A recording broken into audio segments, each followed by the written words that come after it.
At ngayong araw nga ay araw ng Sunday, July 27, na dapat hindi kami maaga mag-aasikaso. Kaya lang si Ate Irish meron daw siyang 8 a.m. na practice daw ng banda. Kaya dali-dali kami, walang kain-kain, diretsyo na agad papunta sa Lukban, Quezon para siya ay maihatid at makasimba naman kami ng mas maaga. At dito nga maaga pa at gawa nga ng sobrang aga namin at hindi pa nagsisimula ang misa, ay dito muna kami sa gilid-gilid. Bili kami ng spaghetti na bagong hango pa at umuusok-usok. At meron ding squid balls, ay fishball pala yan, ay hindi pala, kwek-kwek nga pala.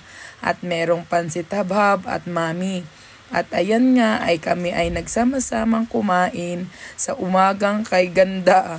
Talaga naman kami yata ang nakapag-buena mano sa mga niluto nila. Kaya ayan, sarapan naman ang mga bata at sobrang init pa na mga pagkain. Ba't ba naman parang ang lungkot ni Ate Miracle? Hindi ko alam kung inaantok pa kasi talagang ura-urada nga naman kami kilos agad. Kasi nga baka malate si Ate Irish. Kaya dito na kami nagsimba sa Lukban, Quezon. Tuwing Sunday naman kasi talaga, kung saan kami pupunta ay doon kami nakakapagsimba. Kasi diretso gala na rin sa aming mga anak. Kasi minsan lang naman talaga maigala sila. Pag Sunday lamang, dito nga ay talaga nagintay pa kami ng mga 45 minutes bago nagsimula ang misa. Kaya ayan, intay-intay lang muna kami at dito muna kami sa may bandang likod. At gayon nga, talaga namang lahat kami ay nandito at kompleto. Kaya ayos ang ating buong linggo, basta't nakasimba, di ba? Kaya lang si Ate Irish ay iniwan na rin namin nung kami ay pauwi na. Gawa nga nang siya ay may practice pa. Ura-urada kasi at hindi naman namin alam, kaya nabago ang schedule namin.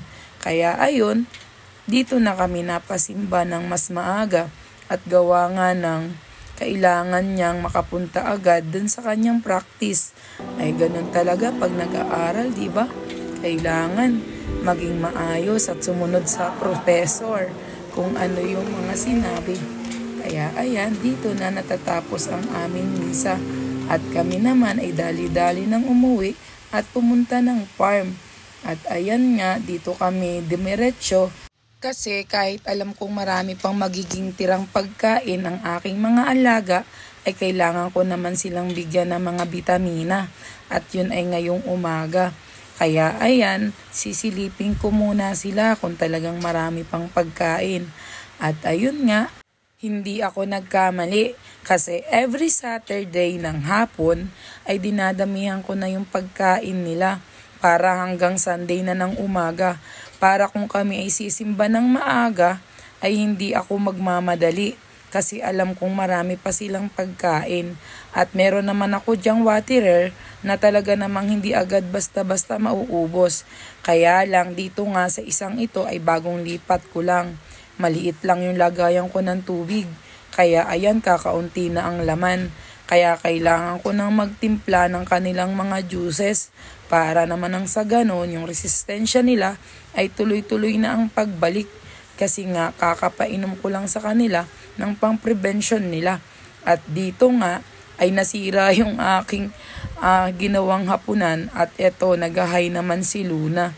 At sabi ko nga ay mamaya ka na kasi kagabi binigyan ko na siya ng maraming pagkain. Kaya dito na muna ako sa mga manukan ko kasi kailangan nila ng mga bitamina na ititimpla ko.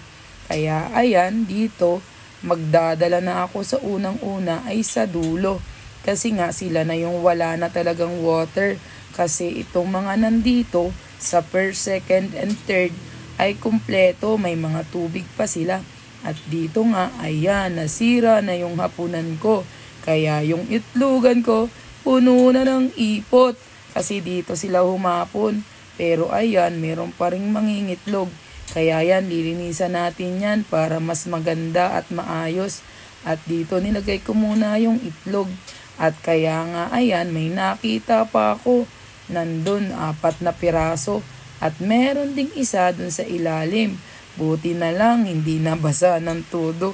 At ayan nga, ang ganda nung itlog, nilagay ko muna doon. Kaya ayan, meron akong 6 na itlog na nakuha. Yun ay ngayon lang umaga, kaaga-aga. Pero mamaya sigurado marami ulit ako mamayang pahapon pagbalik ko kasi magpapakain ulit ako. At dito nga ay pupunta na ako sa dulo para magbigay ng kanilang vitamins. At ang aking 2 anak ay hindi ko mapigil. Gusto daw nilang tumulong sa pag-alis ng tain ng manok. Ay sabi ko, sige, para masubukan ninyo kung gaano kadaling gawin yan. Kaya ayan, dire-diretso sila sa pagtulong sa akin at ako naman ay nagwalis. Araw-araw, winawalis ko yung manukan ko at inaalis ko yung mga ipot. Kaya meron akong sigsigan dyan para yung ipot lang mismo ang matanggal ko. At dito nga, nagwalis ako. At every Sunday, doon ako nagdi-disinfect at naglalagay din ng apog sa mga iputan nila para iwas langaw at wala rin namang maging amoy. O diba, ayan, malinis na sila. Kaya ayan, sabi ko sa mga anak ko, umalis na sila at pumunta na doon. Di ko kasi mapigil. Sabi ko baka may mikrobyo silang dala. Kasi ako, bago ako pumasok, nagpapalit ako ng damit. At meron din akong pang disinfect. Kaya ginawa ko sa kanila, nag-disinfect na lang muna ako sa kanila para makapasok. At ito nga, gusto ding mag-unboxing. Ito naman ay para sa aking mga DIY para hindi madumihan ang aking iiwan na pagkain. Maraming salamat sa panonood. Please follow our page and YouTube channel. Please share our video. Thank you. Bye-bye.